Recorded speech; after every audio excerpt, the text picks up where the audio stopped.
Jeremy Lin to the point. So, Jeremy, I have to ask you the question that I think is on the minds of every New Yorker, in this city as this story has just gotten bigger and bigger, and that is, who has the more comfortable couch, Landry Fields or your brother Josh? Definitely my brother. Landry's, I was kind of sleeping in the fetal position. I didn't exactly fit, but definitely my brother. How much fun has this been for you? I mean, you go from obscurity. I mean, we've heard the story now for the last 13 days, the last 2 weeks. What's it been like for you, and how much fun is it for you? I think the biggest thing is how fun it's been, because last year was really tough, and I think me talking about it doesn't do it justice, but it was just really tough being on pins and needles the whole season, not knowing if they're going to keep me, if they're going to send me to D-League, what their plans were for the next year, and I think I had so much pressure on myself and pressure from everybody else with the media that I had lost my passion for the game, and I lost, the joy of the game. And now it's all flooding back, playing on this team, playing the way we're playing, winning games, and playing as a team.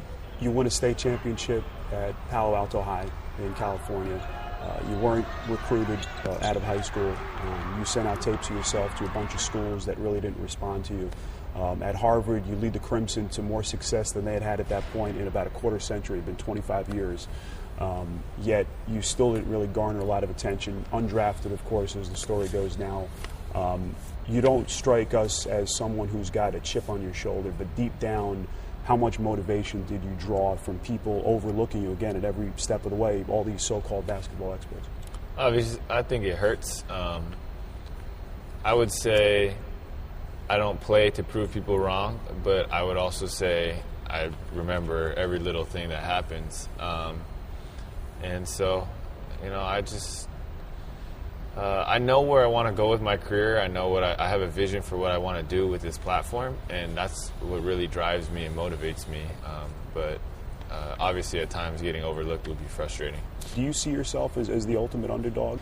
I can't sit here and say I've done everything right, and that's why I'm here. I really honestly can't say that. I've made a lot of mistakes, and at the same time I've had to improve a lot and work on a lot of different things, but I think God has used me and worked through me in a lot of different situations, even with my own fears, even with my own flaws, and He's used me in an underdog role, and now and elevating me to being able to play in the NBA, and that's just something where I need to give credit where credit is due, and I think in this situation the glory does go to God, and I can't say enough about that.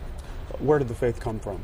Was it just the upbringing with your parents in your house? And you mentioned before, there were moments where you really doubted the last couple of years that this would actually happen. How much did your faith kind of pull you through?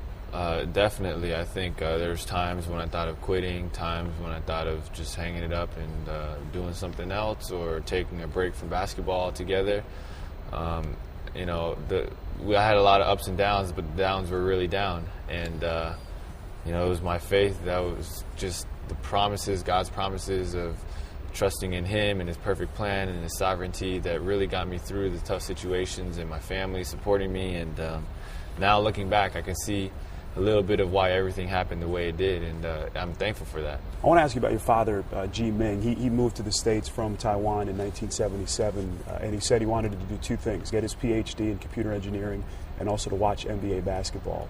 You've talked about what a hoops junkie he was, and he basically taught himself the game, as the story goes. What's it been like to have the success and to have your father, of course, and your mom watching close by with all the hard work and the sacrifices that he made? Well, I guess there's a little bit of a misconception is that he didn't necessarily try to teach us or drill us because he never had coaching himself. But the one thing that he always did was he would take us to play, and so we would always play. And then we ran into coaches that really developed us and taught us the fundamentals. And when we ended up playing with my dad, we would play every day, and he wasn't trying to necessarily teach us and make us into basketball stars. He just wanted to spend time with his kids and have fun because we all love the game. And I think that's what I remember so much about my childhood, is just spending time with my brothers and my dad, and having those family moments where we're all just playing hoop. What's his reaction been like the last couple of weeks? He's just super excited, and same with my mom, just because I think they see a different joy in me on the court that they didn't see last year. Obviously, a huge shout out to all the fans. Thank you for the energy as always. We love playing here. Obviously, as parents, when you see your kids happy, it makes you happy, and so you know, I love them to death, and they love me, and so I'm just thankful that we're all able to go on this path and journey together and be happy and experience this. When we return, the wider impact of Linsanity. Do you feel like you're a trailblazer? On Jeremy Lin, To The Point.